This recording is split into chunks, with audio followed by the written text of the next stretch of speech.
बिस्मिल्लाहिर्रहमानिर्रहीम। अस्सलाम वालेकुम नाज़रीन, आप देख रहे प्रोग्राम सिटी एट 10 में हूँ आपकी मेज़बान अन्ना यूसुफ। उम्मीद है आप ठीक ठाक होंगे और इसी दुआ के साथ हम प्रोग्राम का आगाज़ करेंगे। जी अल्लाह ताला सबको सेहत और तंदुरुस्ती वाली ज़िंदगी दे। खबरों से हमने आगाज़ करना है। 11 बजे हमारे मेहमान भी ज्वाइन करेंगे और आपकी बर्थडे वाला सेगमेंट भी शामिल करेंगे। सोशल मीडिया पर और कल टीवी स्क्रीन पर जब मैंने न्यूज़ हेडलाइन सुनी, टॉप ऑफ द लिस्ट जो कहते हैं ना, टॉप ऑफ द हेडलाइन जो हर चैनल पे खबर मुझे नज़र आ रही थी, वो खबर ये थी कि पाकिस्तानी क्रिकेट टीम का रवैया, और उसके बरक्स अगर हम देखें इंडियन क्रिकेट टीम और फिर मोदी सरकार का जो चेहरा खुलकर सामने आया, वैसे तो सबको ही पता था, और उनकी तरफ से वो जो ग्रज निकाला जा रहा है, वो जो बुग़्ज़ दिल में रखा गया है, वो जो रह के उनका जो है ना परेशानी सामने आ रही है, उसकी वजूहात क्या है वो तो सभी लोग जानते हैं। अब किसी तरह तो उन्होंने इस चीज़ को हज़म करने की कोशिश करनी थी, लेकिन नहीं हज़म हो पा रही है। बट पूरी दुनिया इंडिया के इस रवैये पर जो है वो सवालात भी कर रही है, तनकीद भी कर रही है। खेल जो है ना बड़ी हेल्दी एक्टिविटी होती है। क्रिकेट का जो एक चेहरा पूरी दुनिया ने देखा है, पूरी दुनिया देखती रही है, और स्टिल इस क्रिकेट को भी जिस तरह पूरी दुनिया में इंजॉय किया गया, उसके साथ अगर आप ये सलूक करेंगे तो फिर क्रिकेट के मैदान जो है ना वो वीरान होना शुरू हो जाएंगे। उनमें वो मुकाबले वाली फ़िज़ा नहीं रहेगी, उनमें वो एनर्जी वाली फ़िज़ा नहीं रहेगी। स्पोर्ट्समैन स्पिरिट की हम तो बचपन से बातें सुनते आ रहे हैं। किसी भी फील्ड में अगर किसी को हम कहते होते हैं ना कि अच्छा थोड़ा सा आपके अंदर ये चीज़ होनी चाहिए, पॉजिटिव एटीट्यूड होना चाहिए, स्पोर्ट्समैन स्पिरिट होना चाहिए, तो यहाँ तो स्पोर्ट्समैन के अंदर वो स्पिरिट नहीं है, तो आम लोग कैसे लेकर आएंगे?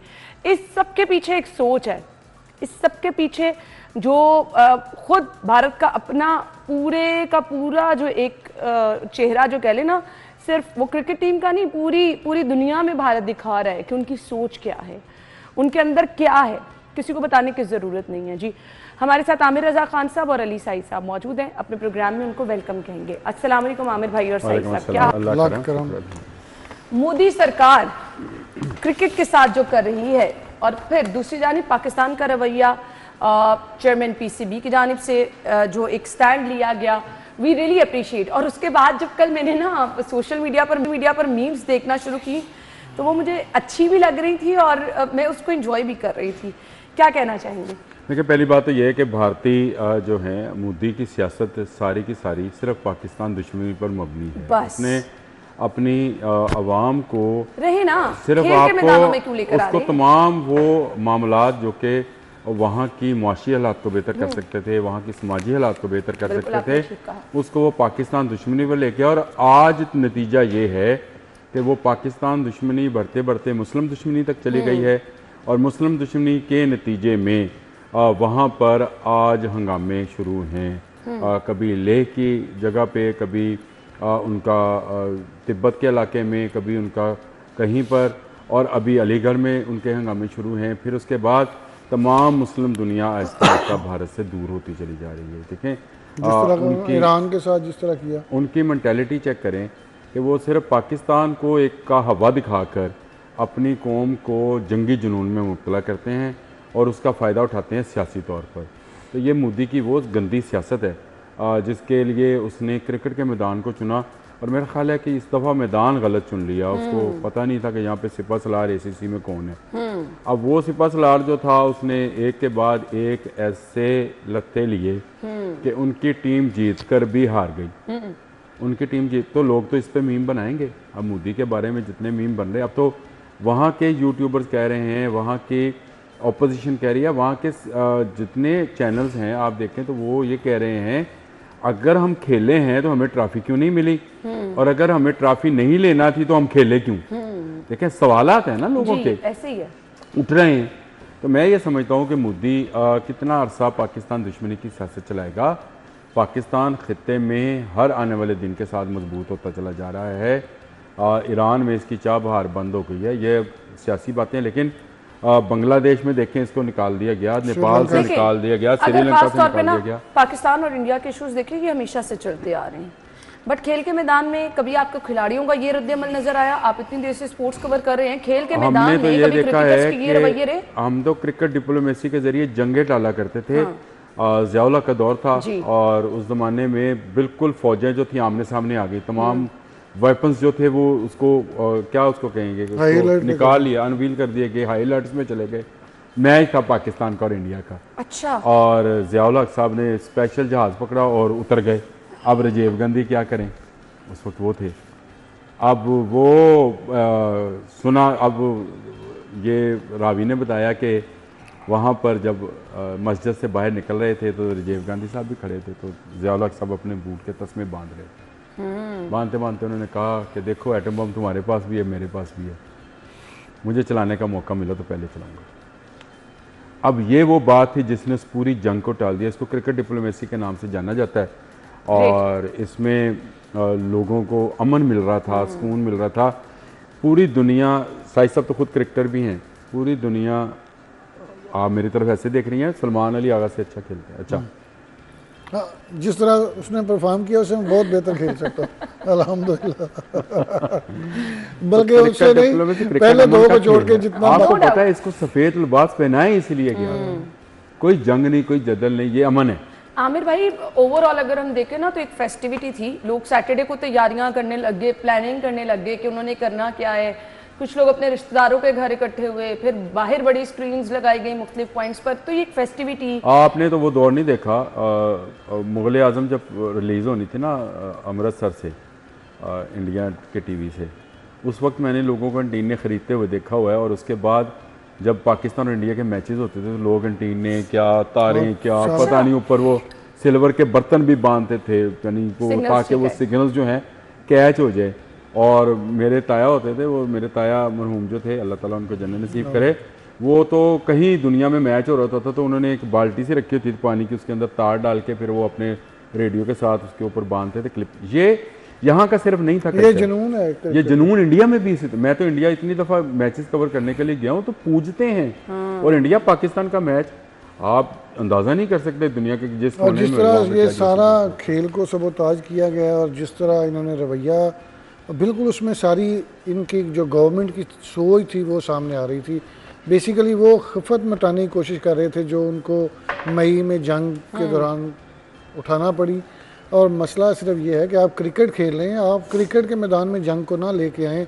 वो इंडियन पंजाब के जो वज़ीर आला हैं उनका मैं क्लिप सुन रहा था, वो कह रहे थे कि आप अगर इतनी नफ़रत है आपके कि आप हाथ नहीं मिलाते तो वो बॉल जिसको आप पकड़ रहे थे वो भी उनके बल्ले को लग के निकल रही थी, पाकिस्तानियों के हाथ को भी लग के निकल रही थी। तो आपको तब शर्म नहीं आई? आप क्रिकेट खेलते ही ना।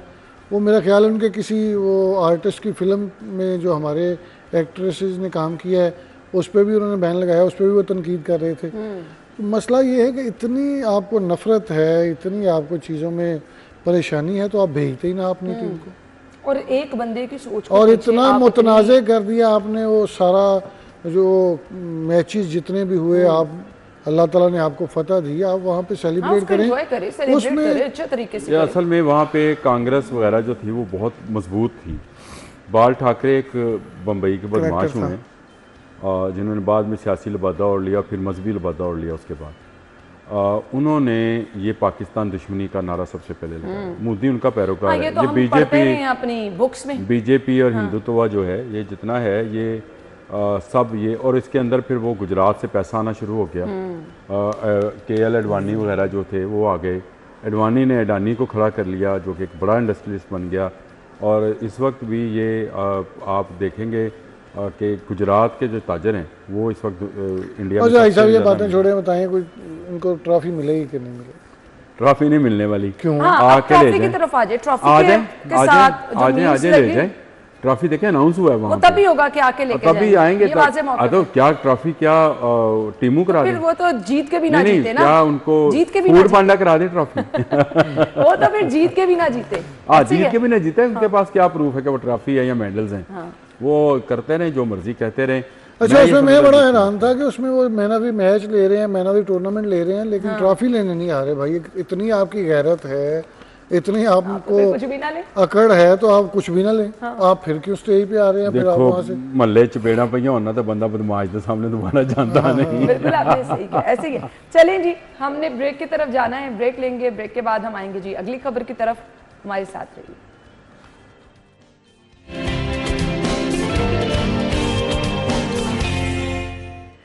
Welcome back once again. मरीजों को इलाज पर शदीद परेशानी का सामना है। शहर के 3 बड़े अस्पतालों में दिल का इलाज बंद है। यानी दिल का इलाज बंद होने का मतलब ये होता है दिल बंद है, जिंदगी बंद है। जाहिर बात है, आपका दिल बंद हो गया तो फिर कुछ भी नहीं है। यहाँ तो दिल के मामलात और हैं, उनको तो हम डिस्कस क्या ही करें। इनका दिल अभी भी बच्चा है तो, लेकिन दिल का इलाज बंद हो गया है ना। क्या कह रही है आपको? मैं साई साहब की तरफ पहले आऊंगी। नहीं जी साई साहब, बड़ा नहीं सीधा पहले मौका है साई साहब। नहीं हाई साहब से शुरू साई साहब आप ही करें, क्योंकि मुझे ये खबर समझ नहीं आई। जब मुझे एक चीज़ समझ ना आए तो मैं उसको क्या आपके दिल का मसला और है? नहीं मेरे दिल अच्छा, वाकई कुछ हो तो नहीं रहा। नहीं आपका मसला और है। कुछ पहले मेरी सुबह लड़ाई हो गई बाजी में। गवर्नमेंट के खिलाफ कोई बंदा बोलिया, अच्छा, मैं उन पे आ मैं गया। क्या तो सरकारी मुलाजम है यार तू। ये सर्विसेज हॉस्पिटल के बाहर एक लेबॉर्ट्री बनी है, मैं अब टेस्ट कराने के लिए चला गया वहाँ।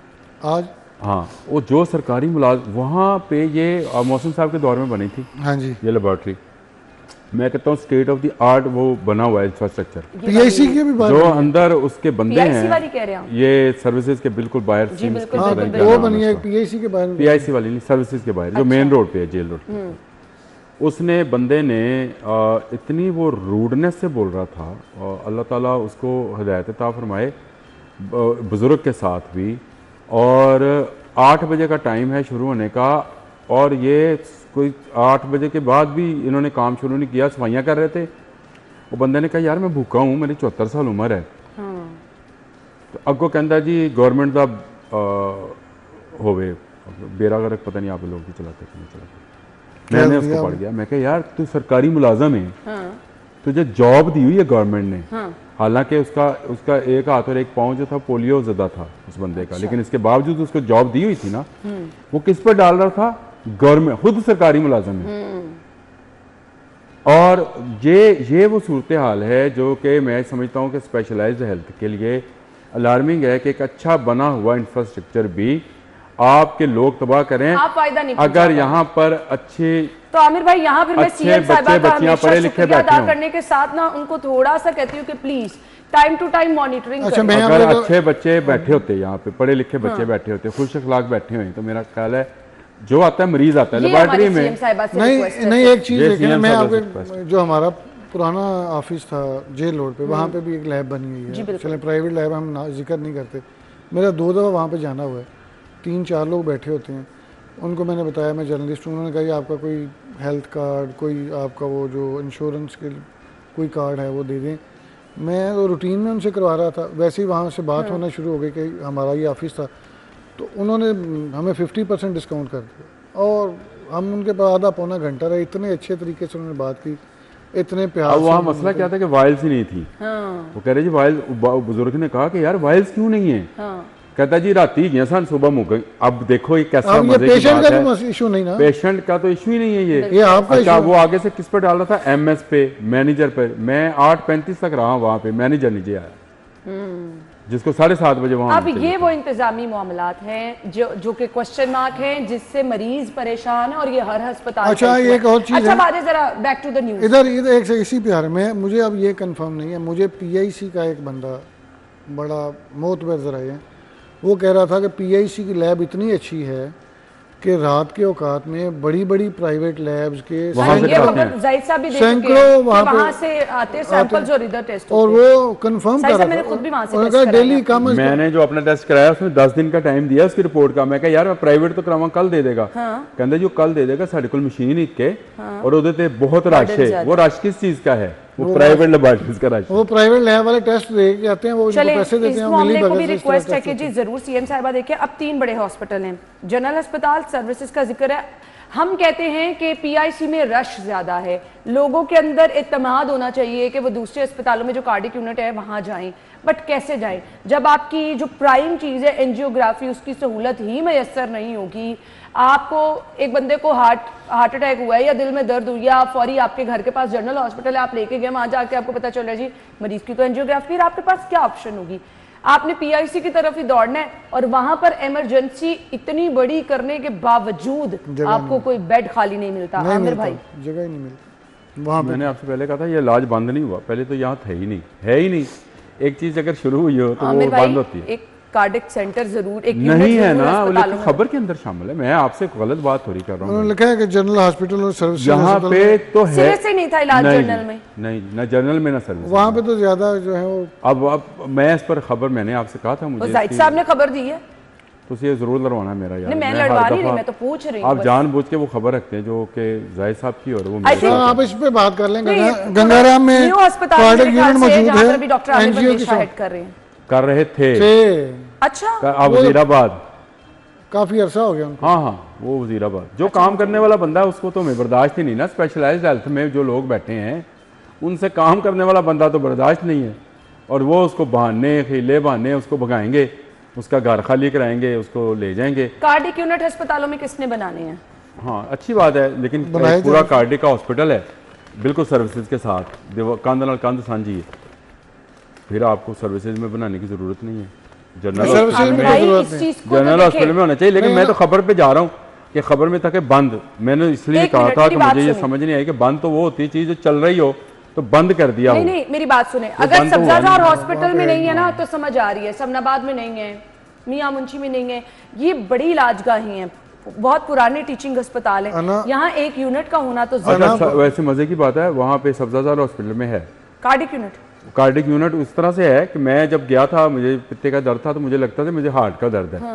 तो मैं गया तो उन्होंने फौरी तौर पर जनाब उनकी कहते लम्बियाँ पा ली, ईसीजी ईसीजी कर मेरे वो सारे वो जो अच्छी दिल के बात है। टेस्ट थे, वो हत्ता के उनके पास वो भी था, वो जो इंजेक्शन जान बचाने वाला नहीं होता। हाँ, मैं सब्जाजार की बात कर रहा हूँ, मियाँ मीर का मुझे अंदाजा चलें, नहीं बड़ी है। अच्छी बात है। तो इसका मतलब है वहाँ पे यूनिट था, नहीं, तो फिर इसलिए यहाँ उसका क्यों नाम नहीं नहीं हो है। सकते? हालांकि वो छोटा हॉस्पिटल है, ना बड़ा सर्विसेज हॉस्पिटल के नहीं तो है। बिल्कुल साथ पीआईसी और साथ पीआईसी है वो सर्विस। तो मुझे अब इस पर आप इस पर जर्नल में क्यों नहीं है? हाँ ये होना ठीक चाहिए। है, होना चाहिए। होना चाहिए, दूर दराज से, बिल्कुल, खुदा न बिल्कुल। खास्ता कसूर से अगर किसी को लेकिन फौरी वहाँ तौर पर पे दिल के आप मरीज- देखें ना, हर हॉस्पिटल की कोई ना कोई स्पेशलिटी है। वहाँ दिमाग का है। दिमाग का ज्यादा आई है, कैन न्यूरो का अंडरस्टैंड, बहुत बट ज्यादा। साई साहब हम कह रहे हैं ना कि पीआईसी का बोझ भी हमने हल्का करना है, तो फिर ये चीज जरूरी है। अगर बोझ हल्का करना है पीआईसी का बोझ हल्का करना है तो पूरे पंजाब में हाँ, आपको वो कार्डिक बनाने यूनिट होंगे, नो चाहिए। डाउट।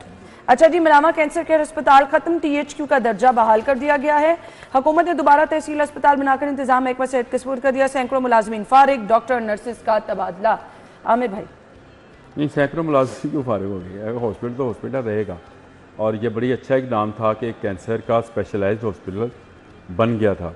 और शायद गवर्नमेंट की तवज्जो जो है इस वक्त वो जो नया नवाज शरीफ कैंसर हॉस्पिटल बन रहा है उस पर है, तो वो अभी बना नहीं है।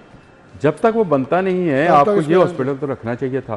पहली बात तो ये है। जी। और ये निगरान गवर्नमेंट का बड़ा अच्छा इकदाम था कि एक स्पेशलाइज्ड हॉस्पिटल था कैंसर का, और आपने जो अभी मेयो हॉस्पिटल में कैंसर का काम शुरू किया है आप उसको इसी हॉस्पिटल में ले जाते, और जब आपका बड़ा कम्प्लेक्स बन जाता तो आप सारे का सारा वहाँ पे शिफ्ट कर जाते, तो ये मेरा ख्याल है ज़्यादा बेहतर होता।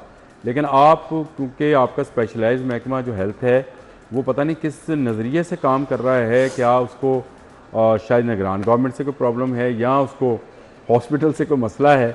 मैंने आपको आज सुबह लेबॉर्ट्री वाला भी सुना दिया। तो स्पेशलाइज्ड हेल्थ का जो मिनिस्टर हैं ख्वाजा सलमान रफ़ीक, उनको सोचना चाहिए, उनको पहले तो अपने बिल्कुल अदारे के अंदर अच्छा, मुझे ना निगाह कुछ मारनी चीजें चाहिए। समझ नहीं आ रही, 80 दोबारा करोड़ हम से कोशिश भी कर रहे हैं कि खारिज साहब को शो में मदऊ करें। मैं दोबारा से आज राब्ता करूंगी ताकि इन चीज़ों के बारे में हम बैठ के गुफ्तगू करें तो हमें पता चल सके कि उनकी प्लानिंग बेसिकली क्या है, हमें पता भी तो चले तो किस तरह महकमा सेहत को लेकर चल रहे हैं। मैंने तो जो देखा है कि एक गवर्नमेंट जाती है तो जब अगली गवर्नमेंट आती है तो उसके सारे जो डेवलपमेंट प्रोजेक्ट्स होते हैं, जो इस तरह के अच्छे प्रोजेक्ट्स होते हैं, उसको नज़रअंदाज कर दिया जाता है।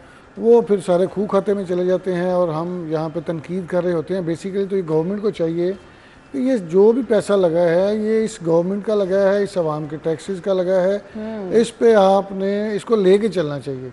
अब आप इस तरह बंद कर रहे हैं कि एक रिवैम्पिंग हुई, 80 करोड़ रुपए खर्च किए गए, वहाँ पे एक इतना अच्छा यूनिट बनाया गया, लोगों को फैसिलिटेट किया गया। आपके हॉस्पिटल जो शहर के अंदर बड़े हॉस्पिटल्स हैं वहाँ पे जो पेशेंट्स आते हैं उनकी कमी हुई, लोग वहाँ पे जाना शुरू हुए, तो आपने फिर उसको THQ का दर्जा दे दिया।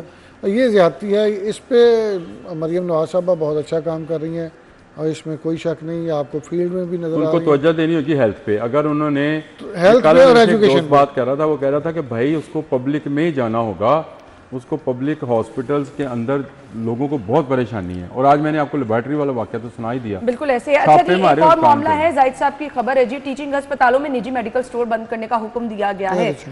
ये बहुत जरूरी है। ये तो अच्छा किया, ये तो डॉक्टर्स के अपने ही होते हैं मेरा ख्याल। नहीं आपके पास या तो फिर तमाम दवाइयाँ मौजूद हों तब तो ठीक है। अगर आपको जंगला क्रॉस करके जंगला क्रॉस करके या तोड़ के सड़क क्रॉस करके रोड क्रॉस करके जाना है तो फिर आपका क्या फ़ायदा हुआ ये इस तरह की चीज़ें बनाने का। असल तो मैं ये समझता हूँ कि हॉस्पिटल्स के इर्द गिर्द मेडिकल स्टोर होने ही नहीं चाहिए। क्यों? बंदा हॉस्पिटल के अंदर सारी अद्वियात इस्तेमाल मिलनी चाहिए। और वो अद्वियात जब एक मरीज़ आ गया तो वो गवर्नमेंट की जिम्मेदारी है। अगर मरीम बीबी हमारा प्रोग्राम देखती हैं, जो अक्सर मुझे तस्वीरें आती हैं उसमें वो देख रही होती हैं, वो इस काम को यकीनी बनाएं कि हॉस्पिटल के अंदर हर दवाई मौजूद हो। अगर वो अपने फुट मार्क्स छोड़ के जाना चाहती है ना पंजाब में, तो उनकी तरफ से कोशिश भी की जा रही है। वो हेल्थ मामलात को लेके बहुत ज्यादा संजीदा भी हैं, बट ये जो इर्द गिर्द वाले लोग आई डोंट नो ये क्या कर रहे हैं। लोग यहाँ पे तो लोग ये कहें कि मेडिकल स्टोर बनाओ ही ना भाई, ये हर चीज अस्पताल फ्री लब जल्दी लोग मेरे को दवाई के नहीं लेनी, ये सूरत हाल होनी चाहिए। बिल्कुल।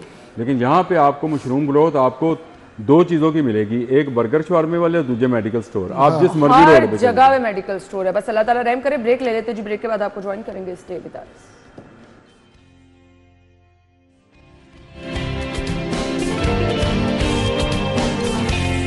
Welcome back once again. और गुज़िश्ता एक महीने से यही सूरत हाल है। जब आसिम साहब हमारे अपने शो में भी आए थे, डीजी फूड अथॉरिटी, तो उनकी जानिब से कहा जा रहा था कि गवालों की जानिब से मुसलसल फूड अथॉरिटी के दफ्तर के बाहर एहतजाज किया जा रहा है। अब दूध फरोश जो हैं वो एहतजाज कर रहे हैं फूड अथॉरिटी के दफ्तर के बिल्कुल सामने। सेलर्स ने हुकूमत को 10 रोज़ का अल्टीमेटम भी दे दिया है।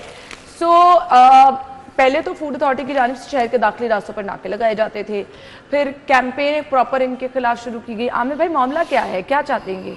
नहीं देखें, इसमें मैं इनके साथ हूँ, दूध फरोशों के साथ। क्यों? क्योंकि ये ज़मीन फरोश हैं और लोहे की भैंसों से ये अरबों खरबों टन दूध हर रोज़ पैदा करते हैं। लोहे की भैंस? मुझे लोहे की भैंसी हैं, वो जो स्टील की बनी होती हैं उसके अंदर से।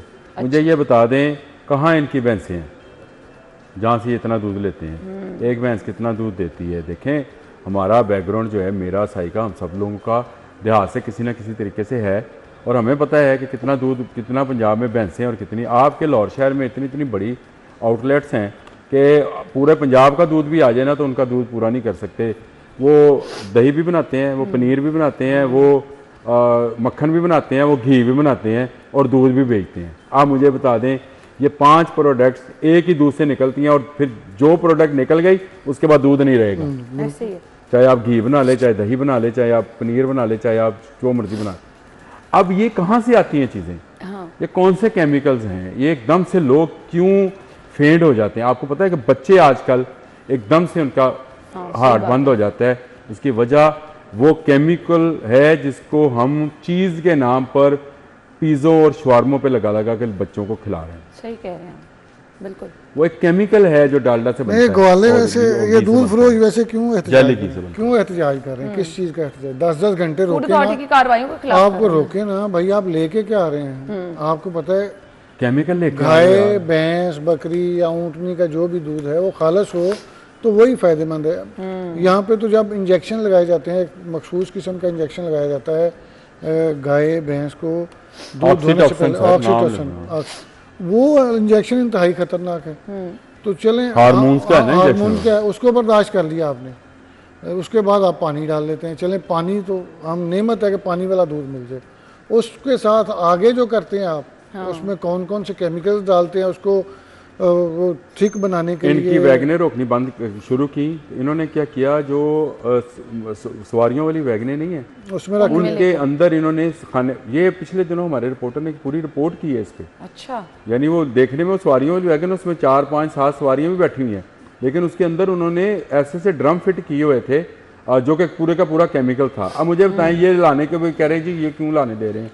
मुझे बताएं, सारे कहते हैं जी कसूर से हमारा दूध आता है। आप जिस मर्जी दुकान पे चले जाएं, आप कसूर में चले जाएं, आपको वहाँ नहीं। मैं आपको हैरानी की बात बताता हूँ, मैं अपने गांव जाता हूँ, मैं हमारा अपना डेरा है, 30-35 भैंसें हैं, गायें हैं, लेकिन मेरे देहात में, मेरे गांव में 220 से कम दूध नहीं मिलता। और यहाँ से हम दूध लेते हैं 180 की 180 रुपये कैसे ये मिलेगा? कैसे पॉसिबल है?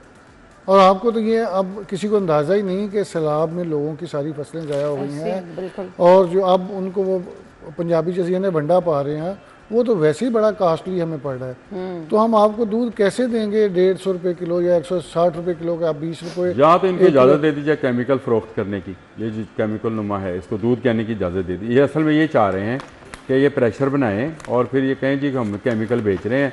बिल्कुल मेरा ख्याल है इस पर स्ट्रिक्ट हो जाना चाहिए। ये मिलावट वाली चीज़ ये जो केमिकल है, इनके मुतालिबात हैं क्या? ये क्या कह रहे हैं, हम जो कर रहे हैं हमें बस करने दें। हाँ, वही ये तो, है मुताबिक। ये प्रेशर ही बनाया एक जा तो रहा है। चोरी, ऊपर से सीना चोरी। आप दूध खराब दूध लेके आ रहे हैं, उसमें मिलावट लेके आ रहे हैं। चले पानी की मिलावट, मैं कहता हूँ पानी मिलावट वाला दूध मिल जाए ना, वो तो आप समझें ब्लेसिंग है। इस शहर में अगर आपको पानी सिर्फ पानी की मिलावट वाला, वो बहुत बड़ी ब्लेसिंग है। चलें उससे कोई खराबी। अब मैंने डीजी फूड जब भी आते हैं मैं उनसे कहता हूँ जनाब ये हमारी सोसाइटी है, हमारे साथ वहाँ सारी दूध वाली दुकानें एक दफ़ा चेक करा दें। ऐसे ही मैंने किसी का एक दुकान का तो नहीं कहा आपसे, मैं तो हमेशा कहता हूँ आप सारी करा दें चेक। बिल्कुल, हमें तो पता है ना यार ये केमिकल बेचता है ये और जिसका पकड़ा जाए तो सारे उसको हमेशा के लिए ये बात सारे पकड़े जाए यार। लेकिन मेरे बच्चों को तो केमिकल, ये कह रहे हैं कि जी बच्चों का दूध बंद कर दें, और दूध नहीं तुम केमिकल बंद कर दोगे, तुम आने वाली नस्ल को कैंसर ज़्यादा कर रहे हो, तुम आने वाली नस्लों को मैदे खराब कर रहे हो, तुम उन्हें जिगर और हार्ट की डिजीज दे रहे हो, तुम कहाँ दूध बेच रहे हो? ऐਵੇਂ ही तो नहीं हो रहा है ना कि 15-15 20-20 साल के बच्चियों को हार्ट अटैक हो रहे हैं। यही वजूहात हो जाते हैं। ये जो हम देखें हार्मोन्स के इंजेक्शन लगाए जा रहे हैं, दो वजूहात हैं। एक तो हमारे बच्चे जो हैं वो अब निकलते नहीं ग्राउंड्स के लिए, वो सारा दिन मोबाइल पे टैब पे बैठे रहते हैं, टीवी पे वो गेम लगा के खेलते हैं। दूसरा जो डाइट हम उनको दे रहे हैं, जंक फूड दे रहे हैं, और ऊपर से ये दूध है पहले 3-4 साल वाला, ये तो जहर है दूध, ये तो सारा ही जहर है। इसीलिए आपके बच्चे जो हैं वो आपको उस तरह एक्टिव नजर नहीं ग्रोथ आते। ही नहीं है उनकी, ज़हनी ग्रोथ भी नहीं, जिस्मानी ग्रोथ भी नहीं है। तो ये बिल्कुल इजाज़त नहीं देनी चाहिए। इस पर तो गवर्नमेंट को बड़ा स्ट्रिक्ट हो जाना चाहिए। ये करते हैं हड़ताल, कर जाएं, भाग जाएं, लोग पैकेट का दूध लेकर पी लेंगे, लेकिन इन ग्वालों की ब्लैक मेलिंग में नहीं आना चाहिए। जो केमिकल बेचना चाहते हैं, जो खालस बेचना चाहते हैं, उसकी दुकान पे फिर रश होगा। खालस जो दूध बेचता है ना वो 250 रुपये से कम देगा ही नहीं आपको। हाँ, नहीं ये पॉसिबल ही नहीं है। हाँ, बिल्कुल ऐसे ही। और लाहौर से दूर दराज इलाकों में 250 रुपये किलो, 230 रुपये किलो बिक रहा है, तो मैं बड़ा हैरान होता हूँ जब मैं 180 रुपये किलो। ये लोगों ने हमारे कमेंट करने हैं, जब ये आप लगाएंगी ना तो लोगों ने कहना है ये देखो दूध और महंगा करवाने लगे ने। और भाई दूध की कीमत है, वो दूध की कीमत आप पे करो और बच्चों को खालस दूध दो। आप 180 190 के चक्कर में पड़कर अपने बच्चे को केमिकल पिला रहे हो। वैसे ना एक ना तजर्बाती तौर पर सब लोगों को प्रैक्टिस जरूर करनी चाहिए। फूड अथॉरिटी करे ना करे, आप लोगों को ना अपने घर जो दूध लेकर आते हैं उसका सैंपल एक दफा चेक कराएं। देखिए पढ़े लिखे विजिलेंट लोग हैं आप। अगर आप चले 180 रुपए भी लेकर आ रहे हैं, 3-4 किलो आप दूध अगर घर लेकर आए तो आपका हर रोज का 1000 रुपया लग रहा है ना। इस लाहौर शहर में 2000 दुकानें होंगी, 3000 होंगी, तमाम आउटलेट्स मिला। मैं आपको एक और ये फूड अथॉरिटी का काम है, हर दुकान को चेक करे और जिसकी सील करे उसको दोबारा कारोबार ना करना। हम तो वैसे ही बड़े मायूस हैं। पहले आपने हमारी गंदम का रेट 4000 से नीचे 2000 पे लिया है, जब हम बेच देते हैं फिर मार्केट 1000 ऊपर चली जाती है। अब धान की फसल है 5500-5400 से शुरू हुई थी, अब 4000 पे आ गई। आने वाले दिनों में जो मूंजी होगी वो महंगी होनी है, लेकिन ये सस्ती होती जा रही है। ज़मींदार जो है वो मारा जा रहा है। पहले दूध की बात कर लेते हैं। मैं आपको ये दूध पे जा रहा हूँ। अब आपके पास असी ने पट्ठे कोई नहीं, चारा कोई नहीं, डंगरा ने पाड़ ली ना, तो सैलाब च सारा कुछ ज़ाया हो गया। सही। अब हम वो एक आर्टिफिशियल बनाते हैं सारा, वो हमें बहुत महंगा पड़ता है। सही। वो मेरे भाई मुझे बता रहे थे कि पिछले 2 माह में मुझे 4 लाख का इजाफी चारा देना पड़ा जब से इस बारिशें सलाह।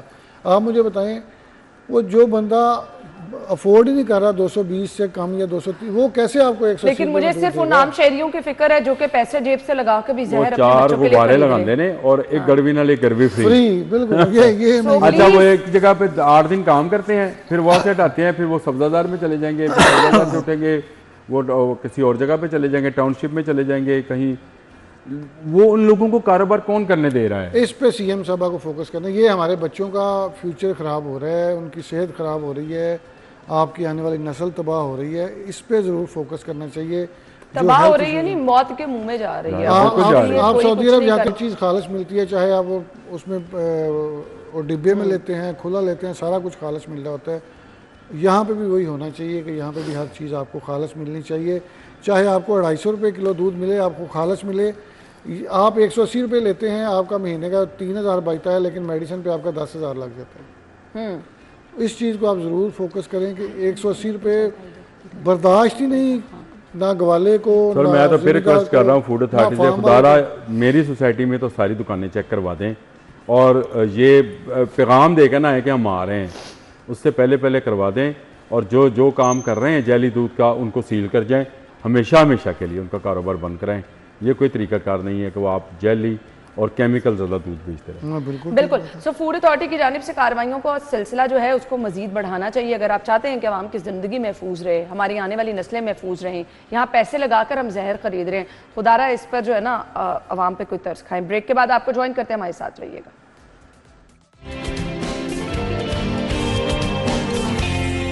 Welcome back. खबर यह है जी 12,000 असातिज़ा की कॉन्ट्रैक्ट पर भर्ती की मंजूरी। पिछले साल रखे गए STI के कॉन्ट्रैक्ट में तोसी की जाएगी। असातिज़ा को माहाना 45,000 रुपये की तनख्वाह दी जाएगी। आमिर रजा खान साहब, जुल्म है जी। पहली बात तो ये कंट्रैक्टर जॉब तो होनी नहीं चाहिए, एक तो पढ़े लिखे लोग होने चाहिए और दूसरा इनकी परमानेंट जॉब्स होनी चाहिए। ठीक है, आप इंटर्नशिप वो करवाएं, जो आपका इंटर्नशिप प्रोग्राम है उसके तहत आप टीचर्स को रखें, उसको देखें, अगर वो इस काबिल है कि उसको टीचिंग आती है और वो करवा सकता है, पंचुअल है, अच्छी एजुकेशन है, तो फिर उसको परमानेंट करना चाहिए। कॉन्ट्रैक्ट पे आप सालों साल लोगों को कैसे रख सकते हैं? आप सरकार हैं, चलें प्राइवेट इदारों का तो एक डिफरेंट सा हेल्थ में और एजुकेशन में नहीं होना बिल्कुल हाँ नहीं होना चाहिए। ये टीचर्स के लिए आप एजुकेशन 12,000 टीचर को मजबूर कर देते हैं। वो किस तरह कर देते हैं, सरकारी स्कूल में उस तरह आप काम नहीं लेते, चूँकि हेडमास्टर साहब या हेडमिस्ट्रेस खुद सुकून कर रही होती हैं। लेकिन वो तरीकेकार अच्छा है कि आप पहले इंटर्न ही रखें, कारकर्दगी देखें, उसके बाद इंटर्नशिप प्रोग्राम इन्होंने शुरू किया कॉलेजेस में, और फिर स्कूल्स में भी कर लें। अब ये आप इन्होंने 45,000 सैलरी दे देनी है, इनको लमसम देना है। अब जब ये प्राइवेट स्कूल में जाते हैं वो देते नहीं है, वो 25-30 मैक्सिमम जो 25-30 जिस टीचर को मिल रही होती है वो तो समझते हैं मैं बहुत अच्छा टीचर। साहिब पहले तो खुदा दा खौफ करो यार, मजदूर दी तनख्वाह 45,000 गवर्नमेंट ने मुकर्रर की थी, मैं तो नहीं की थी। वो तुसी एक टीचर नूं दे रहे हो जिन्हें तुहाडी कौम नूं बनाना है। 45,000 42,000 रुपये किया ना हर साल करते जाते हैं। तो वही फिर आपने कंट्रैक्ट पे एक मजदूर भर्ती कर लिया है, तो भाई वो फिर आपको मजदूर ही बना कर देगा, वो आपको कोई अच्छी कौम तो बना के देने नहीं। 100% बात की आपने। जितने वेल एजुकेटेड लोग सरकारी स्कूलों के होते हैं ना टीचर, अभी भी हाँ, अगर वो ईमानदारी से वहाँ पे पढ़ाएं, अपना टाइम स्पेंड करें, तो मेरा ख्याल है वो स्कूल और वो स्टूडेंट्स बड़े अच्छे और ऊपर यार बादल रोड स्कूल से सामने से गुजरते मेरी बेटी कहती एड्डा वड्डा स्कूल है, अंदर इन्नियां ग्राउंडां ने। मैं कहा यार तेनों अंदाजा नहीं है स्कूल का, सारे सरकारी स्कूल और शुक्र अल्लाह दा इतने बड़े अभी तक मौजूद है, नहीं तो हाउसिंग कॉलोनियां बन जानियां सन। बिल्कुल सही कह रहे हैं, बिल्कुल। ये गवर्नमेंट ने अच्छे वक्तां दे विच जगह मान लई हुई ने, पंजाब यूनिवर्सिटी दी, बादल रोड कॉलेज दी, बादल रोड स्कूल दी। ये मैं उससे आज सुबह बात कर रहा था जी, नहीं तो ये भी हाउसिंग कॉलोनियां बन जानी थी।